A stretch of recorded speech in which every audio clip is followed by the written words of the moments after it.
Perkenalkan, nama saya Gabriela Noventa Maria, NIM P1337434122083 dari Prodi D3 Teknologi Laboratorium Medis, semester 4 reguler B. Di sini saya akan mempresentasikan mengenai penugasan protozoologi dan entomologi, materi pertemuan 2-7. Baik, di sini saya akan menjelaskan mengenai materi sebelum UTS, yaitu pertemuan 2-7. Saya awali dengan pertemuan 2, yaitu Toxoplasma gondii.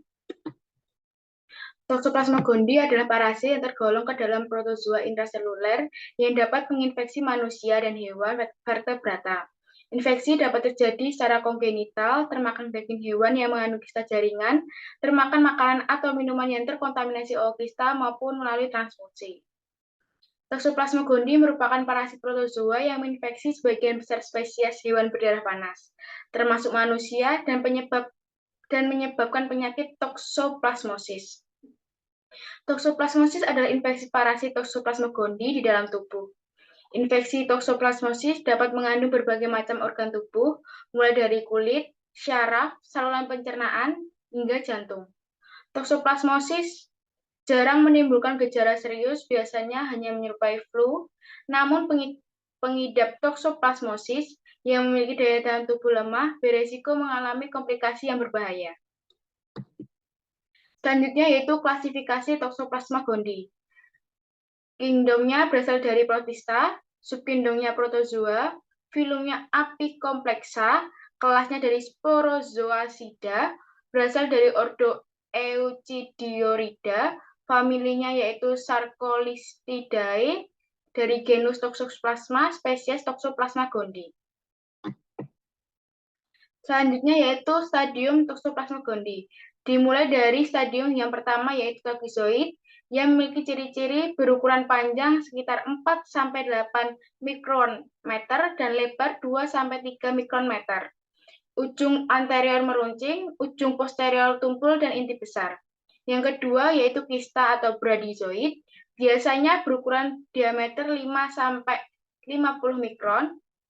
Kista biasanya berbentuk bulat di otak tetapi lebih memanjang di otot, jantung, dan rangka.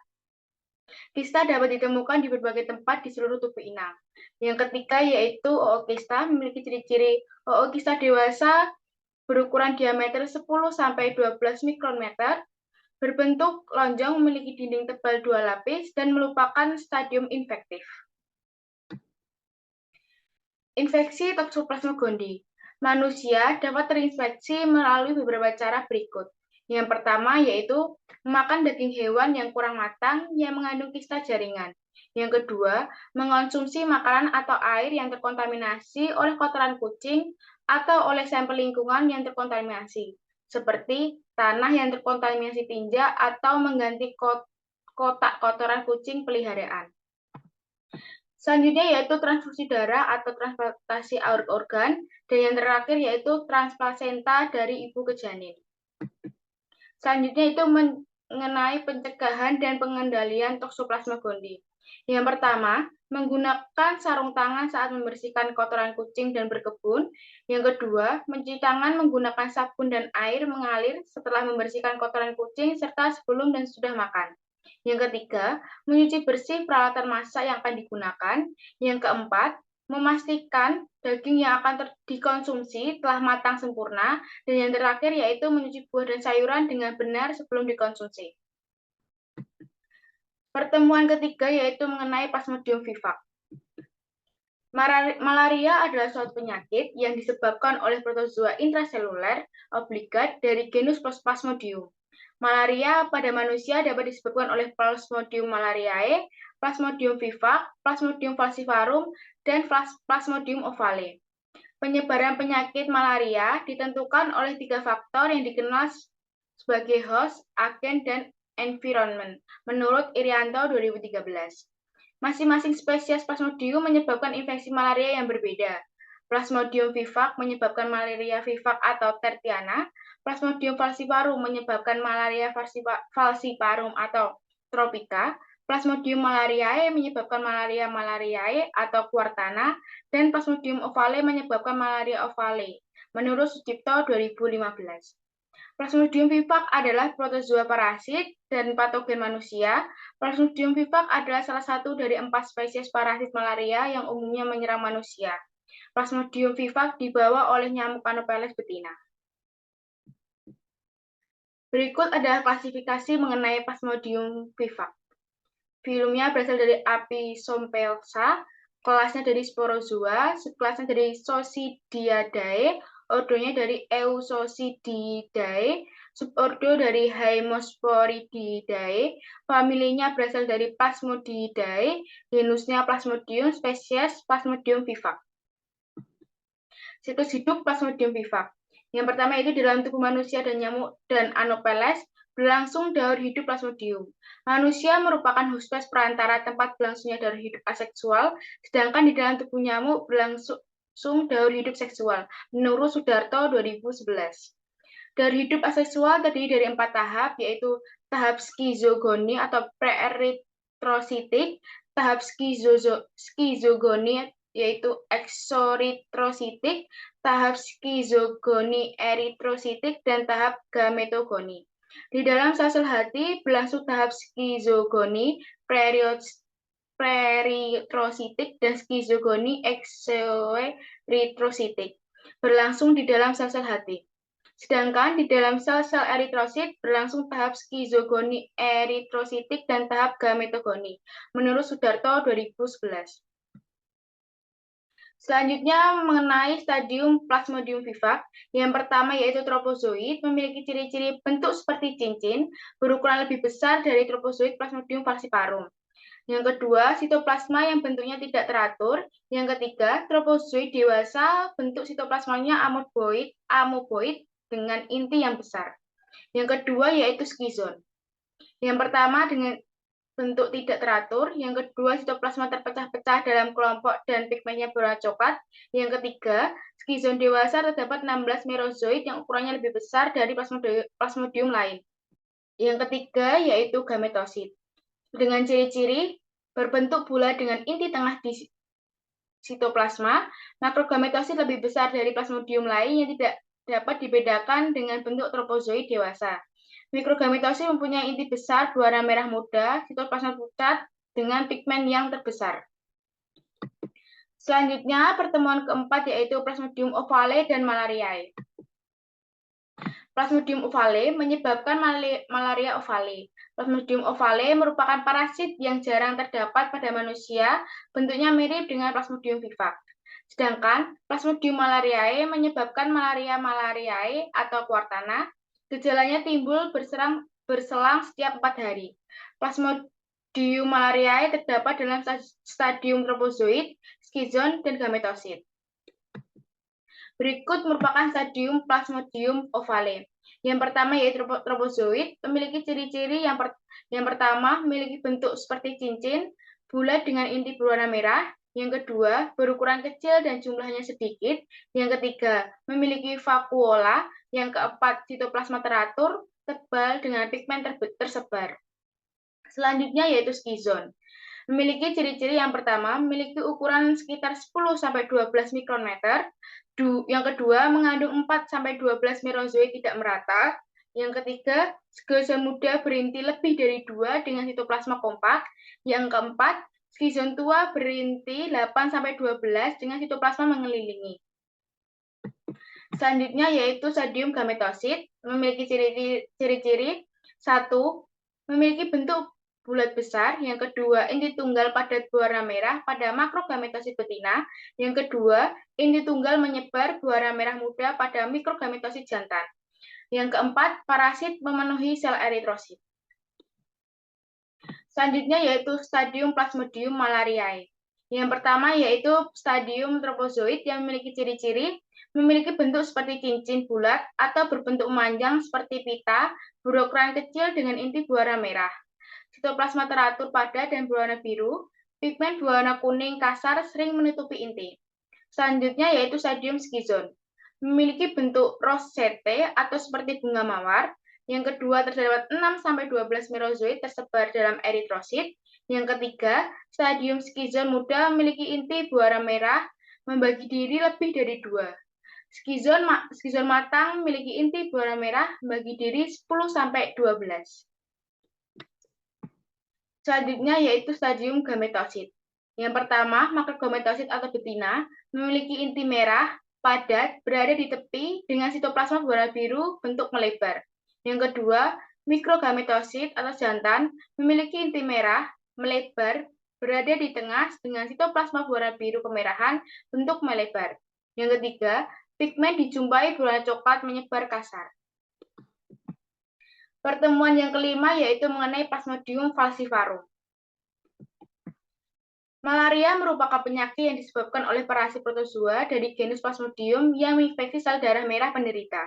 Parasit tersebut masuk ke dalam tubuh manusia melalui gigitan nyamuk Anopheles betina. Spesies Plasmodium yang menginfeksi manusia yaitu Plasmodium falciparum, Plasmodium vivax, Plasmodium ovale, dan Plasmodium malariae. Plasmodium falciparum adalah protozoa parasit, salah satu spesies Plasmodium yang menyebabkan penyakit malaria pada manusia. Protozoa ini memiliki pada tubuh manusia melalui nyamuk Anopheles betina. Plasmodium falciparum menyebabkan infeksi paling berbahaya dan memiliki tingkat komplikasi dan mortalitas malaria tertinggi. Berikut klasifikasi mengenai Plasmodium falciparum yaitu filumnya yaitu Aphisoplexa, kelas Sporozoa, subkelas Sosidiidae, ordonya Eusocidiidae, subordo Haemosporidiidae, famili Plasmodiidae, genusnya Plasmodium, dan spesies Plasmodium falciparum. Berikut merupakan stadium Plasmodium falciparum. Yang pertama yaitu tropozoid muda, memiliki ukuran 1/5 dari eritrosit dengan bentuk cincin halus, sitoplasma halus, kromatin titik halus. Inti dapat 1 atau 2 buah pada satu cincin, berbentuk okale di pinggir. Selanjutnya itu tropozoid tua, sitoplasma mulai menebal atau lebih padat, memiliki bentuk amoeboid teratur, jarang terlihat pada apusan darah tebal, terdapat titik maurer dalam eritrosit. Selanjutnya yaitu mengenai skizon muda. Ukurannya hampir mengisi seluruh eritrosit, bentuk padat bulat titik maurer menghilang, jarang terlihat pada apusan darah tebal. Selanjutnya yaitu skizon tua. Ukuran hampir mengisi seluruh eritrosit, terdapat 8-32 merozoid, pigmen malaria berkumpul di tengah merozoid, jarang terlihat pada apusan darah tebal.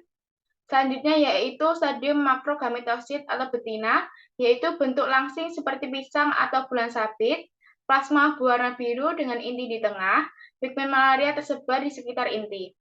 Yang terakhir yaitu mikrogametosit atau jantan, bentuk seperti pisang atau ginjal, plasma merah muda dengan inti tersebar, pigmen malaria tersebar di sekitar inti.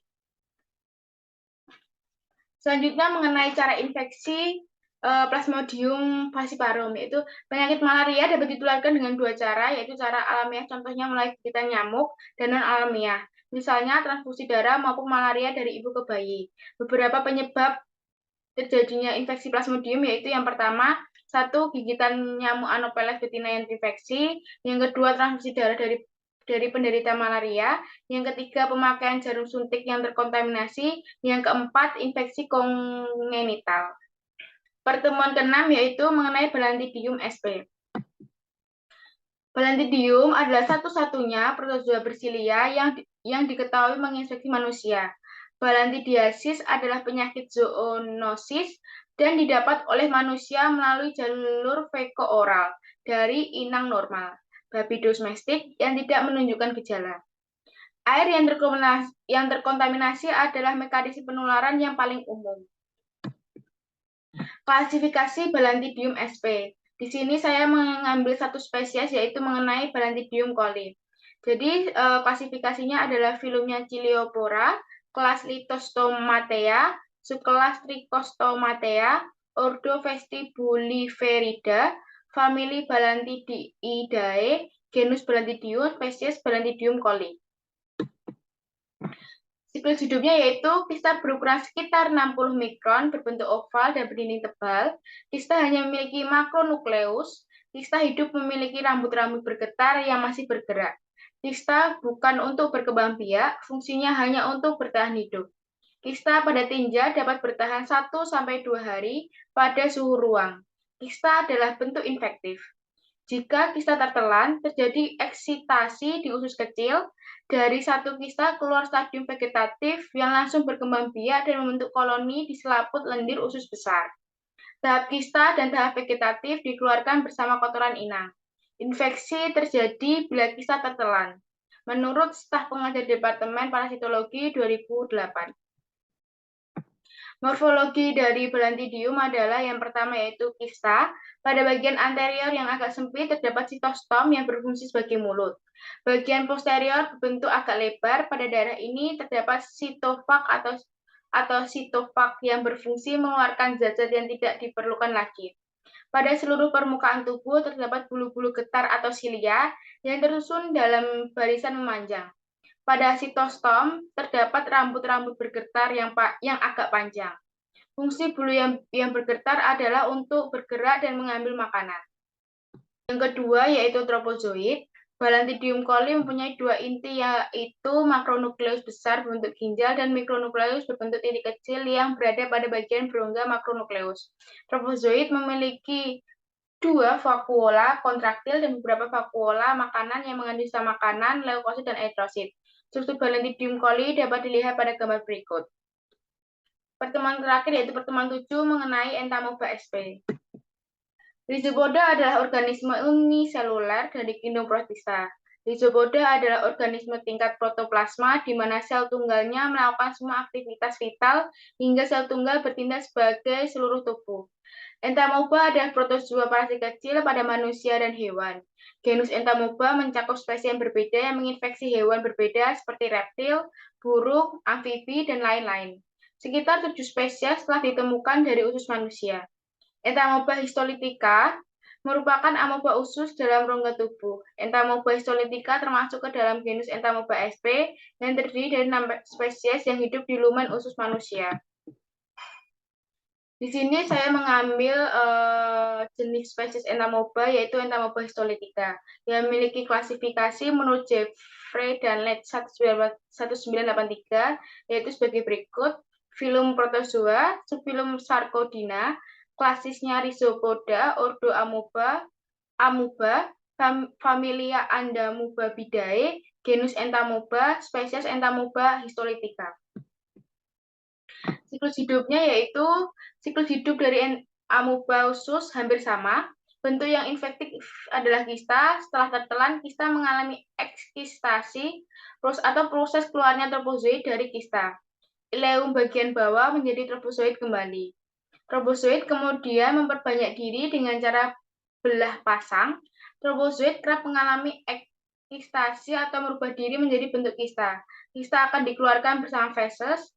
Bentuk tropozoid dan kista dapat dijumpai di dalam feses, namun tropozoid biasanya dijumpai pada feses yang cair. Entamoeba histolytica bersifat invasif, sehingga tropozoid dapat menembus dinding usus dan kemudian beredar dalam sirkulasi darah, menurut Sujoto dan Subari 1996. Hospes dan nama penyakit. Manusia merupakan satu-satunya hospes parasit ini. Penyakit yang disebabkannya disebut amebiasis, walaupun beberapa binatang, yaitu anjing, kucing, dan monyet dapat diinfeksi secara percobaan dengan Entamoeba histolytica, hubungannya dengan penularan zoonosis masih belum jelas. Selanjutnya yaitu morfologi. Yang pertama morfologinya yaitu trofozoid. Tampak amoeboid memiliki diameter 15-30 mikron atau berukuran lebih besar pada strain yang lebih invasif. Mempunyai satu nukleus dengan karyosom sentral, ekstoplasma jernih dan tebal, kadang terlihat pseudopodi yang terlibat seperti jari. Endoplasma granuler, halus, dan terdapat vakuola yang mungkin mengandung sel darah merah yang diingesti. Dan kromatin nuklearnya tersebar rata pada tepi nukleus. Yang kedua yaitu kista berbentuk sferikal, ukuran 10-20 mikron, mempunyai dinding refraktil tipis. Sitoplasma mengandung benda kromatoid gelap dan memiliki 1-4 nukleus dengan karyosom sentral dan kromatin nukleusnya tersebar rata pada tepi nukleus. Penularan. Sumber penularan dari infeksi dari makanan dan air yang terkontaminasi oleh tinja yang mengandung kista. Infeksi ini ditularkan dari satu orang ke orang lain dengan metode satu, cara feses oral, ditularkan secara oral melalui mulut oleh konsumsi air, sayuran, dan makanan yang terkontaminasi oleh feses dan penanganan yang tidak higienis. Yang kedua, vektor lalat dan kecoa. Mekanis dapat mengirimkan kista dari tinja ke makanan yang tidak dilindungi dan air. Yang ketiga yaitu kontak seksual. Pemeriksaan. Pemeriksaan dapat dilakukan dengan 3 cara. Yang pertama yaitu pemeriksaan tinja secara mikroskopis. Yang kedua pemeriksaan imunoserologi dengan ELISA. Yang ketiga diagnosis molekuler dengan PCR. Sekian presentasi dari saya, kurang lebihnya mohon maaf. Terima kasih.